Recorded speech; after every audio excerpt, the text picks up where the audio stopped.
15 વર્ષથી પાલેજમાં જૂના અને જાણીતા computer, laptop, CCTV camera service, printer repairing તેમજ નવા અને જૂના કોમ્પ્યુટર લે વેચ કરનાર. એડમિશન ફોર્મ તેમજ તમામ સરકારી ફોર્મ ઓનલાઈન ભરી આપવામાં આવશે. ભરૂચની જનશિક્ષણ સંસ્થાન દ્વારા કુનાબા ચોકલેટ મેકિંગ વર્કશોપ યોજાયો. મહિલાઓને આત્મનિર્ભર બનવા માર્ગદર્શન આપવામાં આવ્યું.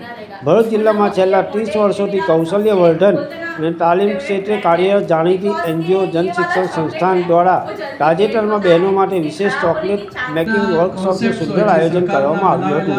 આયોજિત કાર્યક્રમમાં જાણીતા ફૂડ બ્લોગર હિનાબેન સૈયદને ખાસ આમંત્રિત કરવામાં આવ્યા હતા, જેઓએ સહભાગી બહેનોને આધુનિક પદ્ધતિથી વિવિધ પ્રકારની ચોકલેટ બનાવવાની ઝીણવટભરી તાલીમ અને માર્ગદર્શન પૂરું પાડ્યું હતું.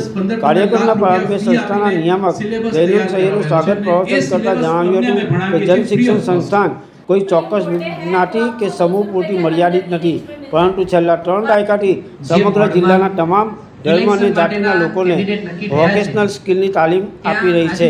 સરકાર માન્ય પદ્ધતિ અને થર્ડ પાર્ટી એસેસમેન્ટ દ્વારા અપાતા આ સર્ટિફિકેશનનો મુખ્ય હેતુ બહેનોને બેકરી અને કન્ફેક્શનરી ક્ષેત્રે આત્મનિર્ભર બનાવી તેઓને પોતાનો સ્વરોજગાર શરૂ કરવા સક્ષમ બનાવવાનો છે. આ વર્કશોપમાં શહેરના વિવિધ સામાજિક સંગઠનોના પ્રતિનિધિઓ અને અગ્રણી મહિલાઓએ ઉત્સાહપૂર્વક હાજરી આપી હતી, જેમાં સંસ્કૃતિ સમાજના હેમાબેન પટેલ, સામાજિક કાર્યકર અંજલિબેન ડોગરા, નીલમબેન ઠાકુર, યોગ કોઓર્ડિનેટર બિનિતાબેન પ્રજાપતિ સહિત જેએસએસ સાથે જોડાયેલી અનેક મહિલા આગેવાનો ઉપસ્થિત રહી તાલીમાર્થી બહેનોનો ઉત્સાહ વધાર્યો હતો.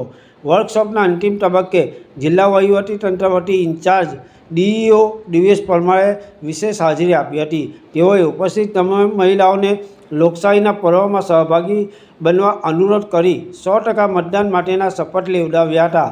સમગ્ર કાર્યક્રમના અંતે હેતલબેન પટેલે આમંત્રિત મહેમાનો અને સહભાગીઓનો આભાર વ્યક્ત કરી કાર્યક્રમનું સમાપન કર્યું હતું. પાલેજ ટાઈમ્સ, ભરૂચ.